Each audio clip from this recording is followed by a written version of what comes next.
Graça e paz, amados do Senhor. Estamos aqui para o nosso terceiro estudo a respeito da primeira carta aos Tessalonicenses. E hoje nós vamos estar falando a respeito do capítulo 1, verso 4 e 5. Mas antes, não deixe de curtir e compartilhar para os seus irmãos, para que juntos possamos crescer em sabedoria, em poder, dentro da palavra do Senhor. Sem mais demora, vamos para a palavra de Deus? Vamos ler 1 Tessalonicenses capítulo 1, verso 4, que vai dizer: sabemos, irmãos amados por Deus, que Ele os escolheu, porque o nosso evangelho não chegou a vocês somente em palavras, mas também em poder, no Espírito Santo e em plena convicção. E vocês sabem muito bem qual foi o nosso modo de agir entre vocês, para o próprio bem de vocês. Aqui há algo muito interessante, porque Paulo ele vai mostrar como que uma igreja pode ser transformado ali e nascer de forma onde ela vai impactar totalmente a cultura de uma cidade e também a espiritualidade de uma cidade. A igreja ali, a cidade, no caso de Tessalônica, é uma cidade muito grande, onde eles eram capital da Macedônia, haviam mais de 200 mil habitantes e eles eram da religião ali ao imperador e também adoradores de Zeus. Vai dizer Paulo aqui para nós que o que faz com que aquela cidade seja impactada e cresça ali uma igreja verdadeira, santa e purificada pelo Senhor é a forma que a mensagem chegou até eles. E Paulo vai mostrar que a palavra chegou para eles de uma forma a qual ela estava carregada pelo poder, pelo Espírito Santo e em plena convicção. A mensagem de Paulo, em Atos capítulo 17, verso 2, vai dizer que Paulo, segundo o seu costume, foi procurá-los e por 3 sábados, lembra com a gente que Paulo durante 3 sábados pregou ali nas sinagogas em Tessalônica? Vai dizer que Paulo, por 3 sábados, discutiu com eles a respeito da Escritura, expondo e demonstrando ter sido necessário que o Cristo padecesse e ressuscitasse dos mortos. Paulo dizia: esse Jesus que eu anuncio a vocês é o Cristo. Aqui a gente vai ver 3 formas que Paulo utilizou para que a palavra pudesse entrar no coração deles. A primeira é que Paulo discutiu, ele defendeu a respeito das Escrituras. Paulo não estava defendendo uma opinião própria, Paulo não estava defendendo uma ideia pessoal, o que Paulo estava defendendo era a palavra de Deus. E nós somos acostumados a fazer isso.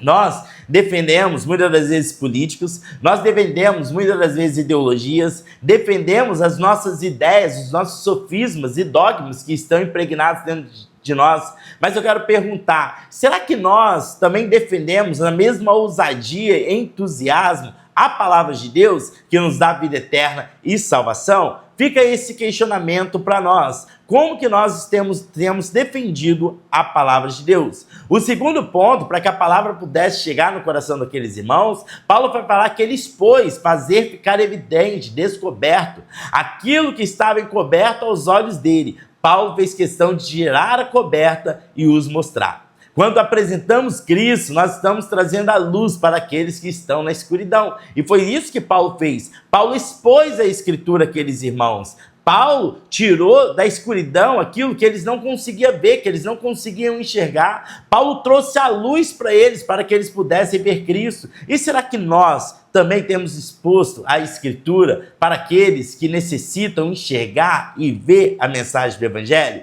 E o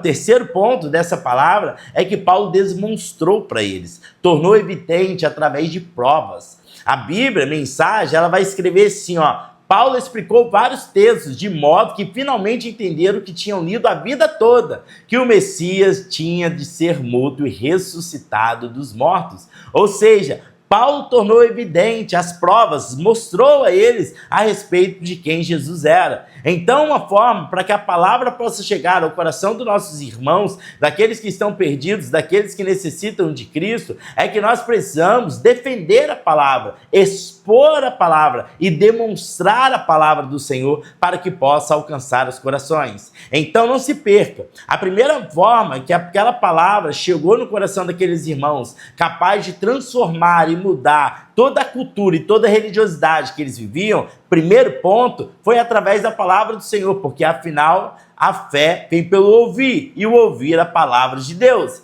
O segundo ponto é que fala que a palavra também ela chegou em poder, e esse poder aqui no original está ligado a dínamos, dinamite. Atos dos Apóstolos, capítulo 1, verso 8, Paulo vai dizer: mas vocês receberão poder ao descer sobre vocês o Espírito Santo, e serão minhas testemunhas, tanto em Jerusalém como em Judeia, e toda a Samaria, e até aos confins da terra. Paulo vai mostrar que, embora ele usasse palavras de conhecimento sobre a Escritura, da mesma forma, por exemplo, que ele utilizou em Atenas, essa palavra por si só não era capaz de trazer a conversão daqueles irmãos e a transformação que tanto eles precisavam. Mas essa palavra, ela carregava um poder. Por que é necessário que a pregação do Evangelho, a palavra, carregue um poder? Simples, porque o poder, a dinamite, ela tem poder para quebrar todos os sofismas, todos os dogmas implantados dentro de nós. Quando as pessoas estão aprisionadas em dogmas da religiosidade, quando as pessoas estão aprisionadas ao seu ateísmo, quando as pessoas estão aprisionadas ao seu saber, ao seu conhecimento racional, e nós precisamos, através da palavra do Senhor, carregada de um poder, carregada mesmo ali da força de Deus, da dínamo de Deus, lançar essa palavra, porque essa palavra é capaz de quebrar qualquer coisa. Lembra de Paulo? Quando ele está a caminho de Damasco e o poder de Deus se apresentou para ele ali, aquilo foi capaz de quebrar toda a religiosidade que Paulo tinha construído através dos fariseus, através de toda a tua infância e toda a cultura judaica que reinava naquele tempo. Isso foi quebrado nele, e não foi quebrado apenas por palavras, mas foram quebrados porque estavam carregadas pelo poder de Deus. E nós precisamos fazer com que a nossa pregação, a nossa palavra, possa estar carregada pelo poder de Deus. Terceiro ponto aqui é que a palavra ela chegou no poder, mas também no Espírito Santo. Esse poder não é humano, não é de Paulo, mas é o poder do Espírito Santo. Paulo estava dirigido por Deus e por isso o Espírito Santo estava com ele, regenerando os irmãos eleitos e os convencendo do pecado. Em João, capítulo 16, do verso 7 a 8, na versão NAA, vai dizer: mas eu lhes digo a verdade, é melhor para vocês que eu vá, porque se eu não for, o Consolador não virá para vocês, mas se eu for, eu enviarei a vocês. Quando ele vier, convencerá o mundo do pecado, da justiça e do juízo. Entenda uma coisa, meu irmão, nós pregamos a palavra do Senhor, nós oramos para que essa palavra seja carregada no poder, mas não é um poder humano. Não é um poder de convicção nossa, não é um poder que nós possuímos de persuasão, não é um poder que nós temos de convencimento, mas essa palavra ela precisa ser carregada do poder do Espírito Santo, porque somente o poder do Espírito Santo é capaz de transformar. Não é nossas palavras bonitas, mas é o nosso tempo de oração e devoção ao Senhor, de entrega ao Senhor, de comunhão e intimidade com o Espírito Santo, que vai causar na vida dos nossos irmãos tanto aquilo que nós desejamos e tudo aquilo que foi causado em nós, que nos trouxe uma transformação verdadeira. E o quarto ponto é que essa palavra também ela carregava uma convicção. Paulo não estava pregando algo em que não acreditava, ou um evangelho de fábulas, mas anunciando algo que ele tinha convicção e certeza da sua realização. Paulo confiava na Escritura, e ele deixa claro isso a Timóteo, no capítulo 3, verso 14, que ele vai dizer: quando a você, ô Timóteo, permaneça naquilo que aprendeu e em que acredita firmemente, sabendo de quem você aprendeu, e que desde a infância você conhece as sagradas letras, que podem torná-lo sábio para a salvação pela fé em Cristo Jesus. Toda a Escritura é inspirada por Deus e útil para o ensino, para a repreensão, para a correção e para a educação na justiça, a fim de que o servo de Deus seja perfeito e perfeitamente habilitado para toda obra.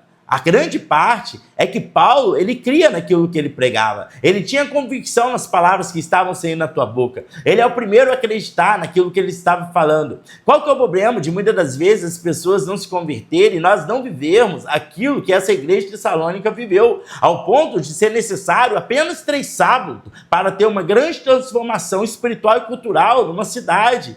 Paulo, ele pregou a palavra de Deus Paulo não foi uma palavra vazia, mas foi uma palavra carregada de poder. Não foi uma palavra carregada pelo poder do homem, mas foi uma palavra carregada pelo poder do Espírito Santo. E essa palavra, carregada em poder e pelo Espírito Santo, também carregava a convicção que estava no coração de Paulo. O problema é que muitas das vezes nós pregamos uma palavra que não está carregada pelo poder do Espírito Santo, uma palavra que às vezes é mais nossa, um saber intelectual, do que de fato a palavra contida dentro da Escritura do Senhor, e outra, muitas das vezes nós pregamos aquilo que nem nós mesmos acreditamos. Nós pregamos sobre fé, mas nós não temos fé. Nós pregamos sobre transformação, mas muitas das vezes nem fomos transformados. Nós pregamos sobre vida eterna, mas às vezes nós estamos muito mais preocupados com a vida terrena do que morar com o Senhor pela eternidade.